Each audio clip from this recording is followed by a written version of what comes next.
So the Baltimore Ravens and the Raiders both coming off a Week 1 loss, both looking to make it right. The Ravens are having their NFL season home opener in Baltimore. A lot of excitement, anticipation. We got a big update on rookie cornerback Nate Wiggins, who was just in a car accident. Defensive coordinator Zach Orr has a couple of statements, including on his outside linebacker David Ojabo looking to have a massive season. Offensive coordinator Todd Monken talks about his rookie right tackle Roger Rosengarten. Plus, Davante Adams has a quote on Lamar Jackson that you have to hear. Kyle Van Noy, he's back at practice. We got all that and more. So welcome into another episode of Ravens Reports. It's your guy Noah here with For the Flock, as always, bringing y'all our top 5 news reports and storylines coming out of our Ravens today. We got a lot to talk about. We're going to go through it rapid fire, get you up to date on all of your Ravens news before the game. Let's dive in. At number 1, before we get on to some of the injury updates and everything, I just want you to listen to what head coach Antonio Pierce had to say on this upcoming matchup with the Baltimore Ravens. You know, how much emphasis do you put on just making sure your best players get the ball no matter what the play is? Yeah, player ran business. I've always said that.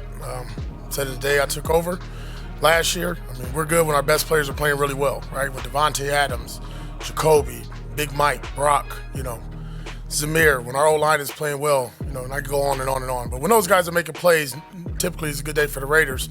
And that's what's going to come down to this game, right? We're going against one of the better teams in the National Football League, reigning MVP. I mean, all hands on deck and our best players got to show up. So he's talking about just getting the football to his top players. And the Raiders definitely have some weapons to contend with. Let's not pretend like Davante Adams, Jacoby Myers, Brock Bowers, Michael Mayer, Zamir White aren't some nice skill positions to surround Gardner Minshew. A big question is how the offensive line is going to perform, because last week they gave up 4 sacks to the Chargers. But Davante Adams did damage to us before, and quite frankly, so was Gardner Minshew. Gardner Minshew, the last time he played the Ravens, he beat us. And Antonio Pierce, the physicality that he breeds within his team, the not backing down, not shying down from any one type of mentality, definitely gives them a chance to come in here and upset the Ravens, but I just don't think that's going to happen. At number 2, a big reason I don't think it's going to happen is because of this defense. And Zach Orr addressed the media yesterday. He talked about David Ojabo, talked about wanting to right the wrongs from a couple of the he said, we were all right last week. We did some good things, but, we also made some mistakes, and all right's not good enough. We want to be elite. Kyle Hamilton and Roquan Smith both saying that this is the worst you're going to see this defense all season. Check out what Zach Orr had to say on the performance, and then check out what he had to say about his primed breakout candidate in David Ojabo. I look at it as a coach, you got to look at yourself first. So I take full responsibility of that, and we look forward to the challenge of responding and doing things to our standard. But it was okay. But here in Baltimore, okay is not good enough. So it's a learning experience for myself and for everybody. And we look forward to getting out there Sunday right and wrong. A guy like David Ojabo labored the way he did, kind of come out with some pass rushing success early in that game. I'm proud of Ja, man. Ja, all he's done is work so hard to get back. I mean, he's came back earlier than what people thought he was going to be back. And the biggest thing I say with him is just staying healthy. He's very talented. When he plays, he's productive. You guys saw that on last Thursday. So I think he's been doing a heck of a job with his body, his mindset, approaching practice, approaching his prehab, making sure that he can stay as healthy as possible. And like I said, as long as he's healthy and he's on the field, he's going to play real good football for us. And I think we got just a glimpse of what he's going to be for us this year. So first of all, I think the Ravens defense will be much better moving forward. They weren't terrible against the Chiefs. They got off the field on 3rd downs. They had a nice turnover. They got to Patrick Mahomes in the sack department. So it's not like they did a bad job, but they also gave up some big plays over the middle of the field in the passing department. We had the blown coverage. But if you take away that blown coverage where it's just a misassignment, Kyle Hamilton, by the way, if you didn't see, everyone was saying that Marlon Humphrey screwed up whenever Xavier Worthy ran right past him for the touchdown. But Kyle Hamilton came out and said, no, that was on me. I was supposed to drop into that quarter of the field and have over-the-top help. Marlon Humphrey covering the flat there. Kyle Hamilton admitted that it was his fault giving up that touchdown to Xavier Worthy. If you take away that blown coverage, you also look at the strip sack that we had in our own territory where Kansas City was immediately in the red zone. Those 2 plays right there, that put up points on the board for Kansas City. And the Ravens could have very well held them under 20 points again in back-to-back seasons after holding them to 17 last year in the AFC Championship. So I'm not worried about the Ravens defense at all. I love the secondary. I love the pass rush. Travis Jones emerging, David Ojabo. David Ojabo, I think he's going to have 10-plus sacks this year. I'm going to go ahead and say it and put it out there again. I think Ojabo is that talented, naturally bendy as a rusher, great feel. He's explosive. He was shot out of a cannon on that sack on Patrick Mahomes. I think he could be our top sack producer. We'll see where Justin Madubuike and Owe land in that department, but I'm excited about David Ojabo. He's always been an elite pass rusher when on the field, always productive.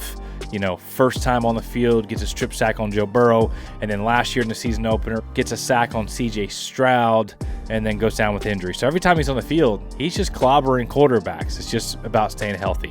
At number 3, check out what Davante Adams had to say on Lamar Jackson being the best ball carrier of all time. Going into my 21 season, I felt like that was an area, broken tackles was an area that I really wanted to focus on and push and make better. And I was literally finding myself watching Lamar Jackson highlights like in my locker before the games. Like, dude changed the game. He's the best, in my opinion, best ball carrier ever. No matter what position you want to talk about, I don't think anybody's as big of a threat carrying the football. So, and obviously he's worked really hard to develop in the other parts of his game as well, and you've seen that come a long way too. So, he's a huge threat. Somebody you gotta be accountable for out there, and make sure you know what he's doing, and getting on the film of that. And obviously, I don't have to worry about that. But I told you guys in the live stream, I think a few weeks ago, that I just had a feeling that Davante Adams could be a Raven this year, and that it would be like my dream come true as far as Lamar, Davante, Zay, Isaiah Likely, Mark Andrews, just like the pass-catching weapons and having that elite number 1 receiver. Davante Adams still got it, man. He looked good last week. I'd love to see Davante come play with Lamar. Obviously, Davante thinks highly of Lamar. In a few more weeks, if the Raiders are out of contention and become sellers to the trade deadline, if I'm Eric DeCosta, I'm doing whatever I can to acquire a Davante Adams. I also think that there was reports that teams were calling about Jacoby Myers, who's been a solid number 2 receiver as well and could be a complementary piece in the offense. But obviously my guy's Davante. Another dream of mine would be Max Crosby, but he's just a pillar in that franchise right now and a building block piece. So all I'm saying is keep your eye out in a few weeks when we get closer to the trade deadline, because Eric DeCosta makes moves every single year. Almost every single year. He had a deal in place for Derrick Henry last year that fell through whenever the Titans vetoed it. The ownership vetoed it. The general manager and everything had a deal in place. Ownership vetoed it. Looking years past, Marcus Peters trading for Calais Campbell, Roquan Smith, Yannick Ngakoue. Eric DeCosta likes to get aggressive, especially whenever he feels like his team is in contention this year, and I think they certainly are.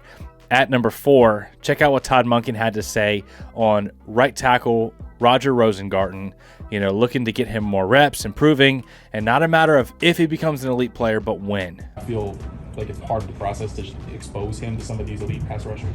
Some of that. Roger's going to be a heck of a football player. It's not a matter of if, it's just a matter of when. So we got to continue to develop him, keep getting him in the game. He's going to get out here every day in practice against a really good defensive line, and we're going to continue to see growth. We really don't want any of our guys out on an island against a great pass rusher, so he's not the only one. We got to do a great job of changing protections and chipping and doing all the things you have to do against some of the elite players in this league. So a rough start, obviously, for Rosengarten, who his first NFL snap, I believe, was a sack given up by Chris Jones.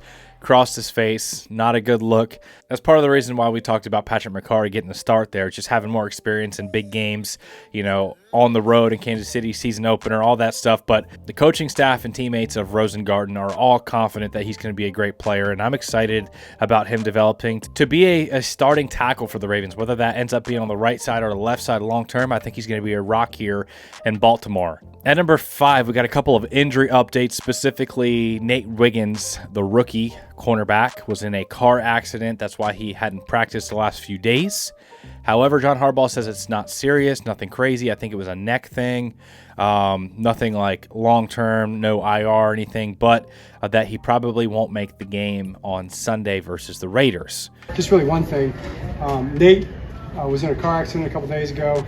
They were kind of working through it. Looks like he's not going to be able to make it to the game, so he'll be out for this game. No questions. He's fine. He's healthy. He's fine. He's just not going to be able to play. So a little bit of secondary depth going to be tested. You know, we got guys like Jalen Armour Davis, Brandon Stevens, Marlon Humphrey, and Ardarius Washington. They're going to be just fine back there in the secondary, but, you know, just worth mentioning that the rookie won't be back there. And some good news is Kyle Van Noy, after suffering a orbital bone fracture just a few days ago, really, when it was about a week ago in the NFL season opener versus Kansas City, and he's already back at practice. Like, we were talking about this being a few-week thing. We said it's probably not IR, but the fact that he's already practicing, he wore his helmet today. John Harbaugh says we'll see how he responds and feels tomorrow. But Kyle Van Noy said himself he's feeling good and is optimistic that he can play on Sunday. If it's me, man, I'm cool with letting him just have another week.